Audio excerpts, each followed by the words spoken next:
Jordan, there's no doubt in my mind that you were the one that God created for me. From the moment I saw you at the bonfire, something felt different, a good different.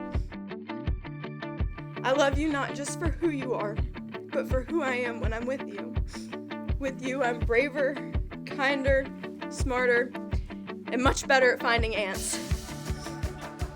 I cannot wait to spend the rest of my life with you. I will love you forever and ever. You may kiss your bride. Wow.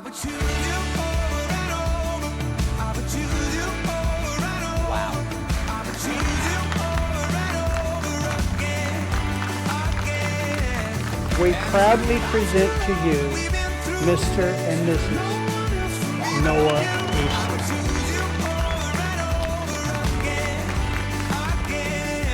I choose you today, tomorrow, and for the rest of our lives. I dream of continuing to fall in love with you more and more each day, sharing every moment until our final resting day.